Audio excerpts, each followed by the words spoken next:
बलरामपुर की बात कहूँगा तो वहाँ 11.25 मीटर पीछे है और श्रावस्ती और बहराइच में भी जल स्तर डेंजर लेवल के बहुत नीचे है। दिनांक 4/8 से लेकर के 8/8 तक जो भयंकर यहाँ पे बारिश हुई थी उसमें 8 अगस्त को अधिकतम स्तर इस बार 4,40,000 क्यूसेक का गया था, जो आज की तारीख में 1,22,000 है। और बाकी हम लोग निरंतर नेपाल से भी, पीलीभीत से भी और जितने भी कनेक्टिंग हमारे स्रोत हैं उनसे निरंतर संवाद कर रहे हैं, मेट्रोलॉजिकल रिपोर्ट भी देखते हैं। आगे 10 दिन तक इसी तरह की स्थिति रहेगी। जो कुछ कटान हुए हैं उसमें जो है यहाँ के 23 गांव प्रभावित हुए हैं, जिसमें लगभग 1300-1400 से ज्यादा हमारे पशु प्रभावित हुए हैं। कोई जनहानि नहीं हुई है, सिर्फ एक पशु की मृत्यु हुई है। 36 जो टेम्पररी नेचर के झोपड़ी के आवास पानी में कटे थे नकारा उसके पास, उनके लिए सर वैकल्पिक सारे अनुदान की व्यवस्था कर दी गई है। राहत पे निरंतर दृष्टि रखी जा रही है। पशुओं के इलाज के लिए टीकाकरण, जान माल की रक्षा के लिए, इंसानों के लिए, गर्भवती महिलाओं के लिए सब हम लोग वैकल्पिक इंतजाम कर रहे हैं। फॉगिंग का, ब्लीचिंग का, जैसे उसके बाद डेंगू का प्रकोप या किसी भी प्रकार की संक्रामक आपके सब नेतृत्व में और आपके निर्देश से पूरी मंडल की टीम, सिंचाई विभाग, पुलिस, प्रशासन, जितने विभाग हैं एक साथ लय ताल में कार्य कर रहे हैं। और आपको इस मंडल के अधिकारियों की ओर से मैं आश्वस्त करता हूं सर कि किसी भी कंटीजेंसी को से भिड़ने के लिए माननीय जनप्रतिनिधियों का भी हमको सहयोग मिल रहा है। हम लोग सक्षम हैं, सतर्क हैं, आपका आशीर्वाद अपेक्षित है। इसी प्रारंभिक उद्बोधन के साथ मैं इस प्रदेश के माननीय मुख्यमंत्री, हम सबके मुखिया, आदरणीय माननीय श्री योगी आदित्यनाथ जी माननीय मुख्यमंत्री से अनुरोध करूंगा कि आज राहत वितरण के बाद अपना संबोधन करें। धन्यवाद। मंच पर उपस्थित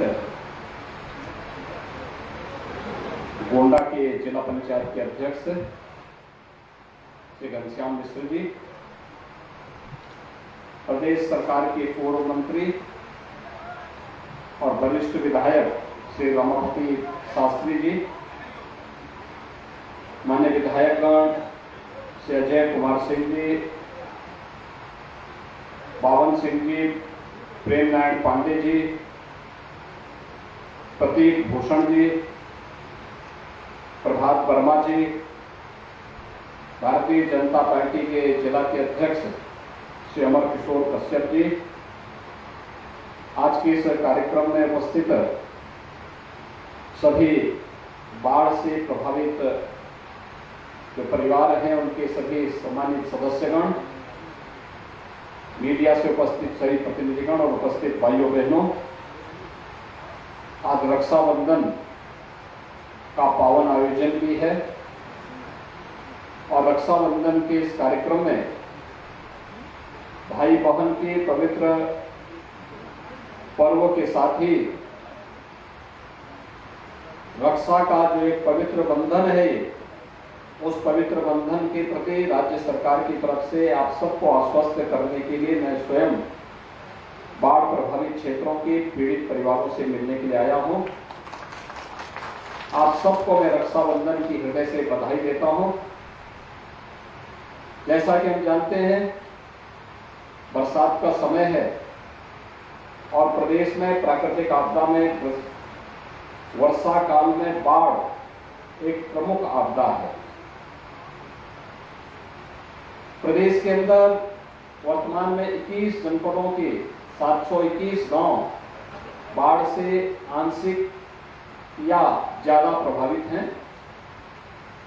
इन सभी प्रभावित परिवारों के बचाव के लिए एनडीआरएफ, एसडीआरएफ, पीएसी की फ्लड यूनिट अलग अलग स्थानों पर 8 बटालियन को हम लोगों ने पोजिशनिंग की है और उनके माध्यम से बचाव और राहत कार्यों को माननीय जनप्रतिनिधियों के नेतृत्व में हमारी प्रशासनिक टीम, राजस्व विभाग की टीम, विभिन्न स्वयंसेवी संस्थाओं, संगठनों के साथ मिलकर के प्रत्येक नागरिक तक राहत और बचाव के कार्य को आगे बढ़ाने का कार्य कर रही है।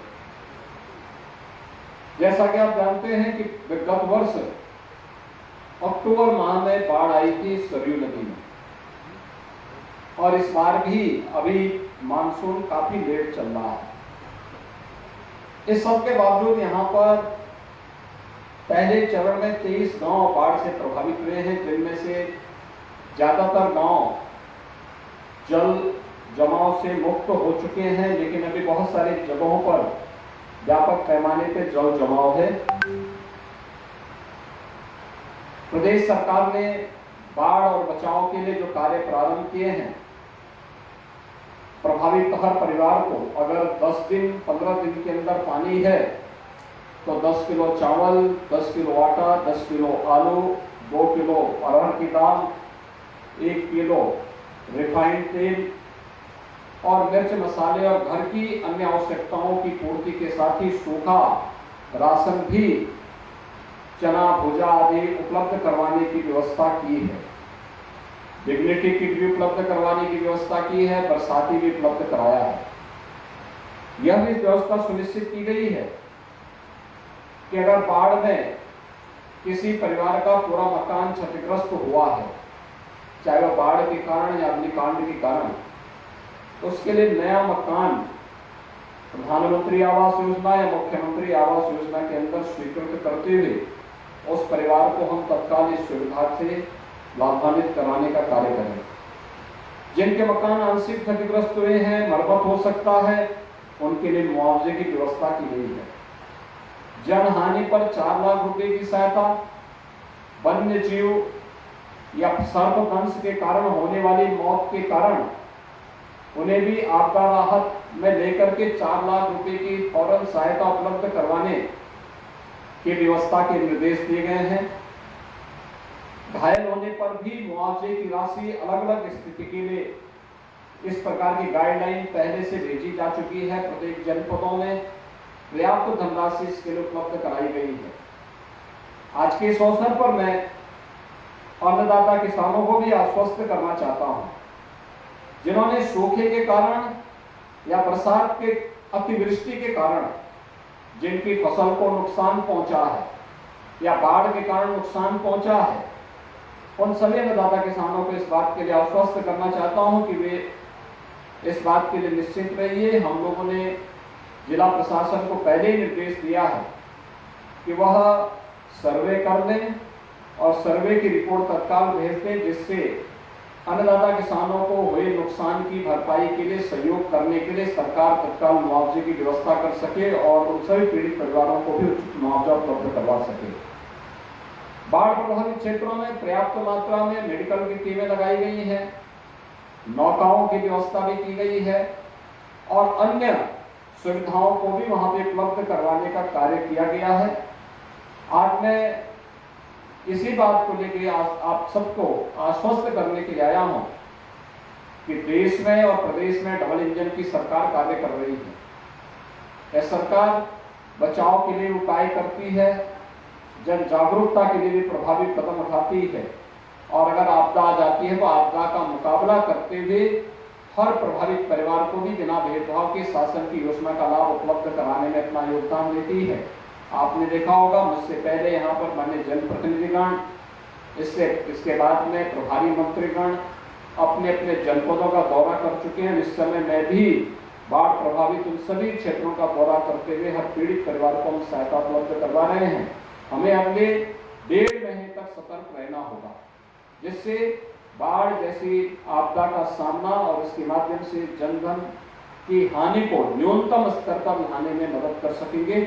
मैं एक बार फिर से सभी पीड़ित परिवारों को और अन्नदाता किसानों को इस बात के लिए आश्वस्त करता हूं कि डबल इंजन की सरकार आपदा के समय में उनके साथ खड़ी है और उन्हें हर प्रकार की सहायता उपलब्ध कराएगी।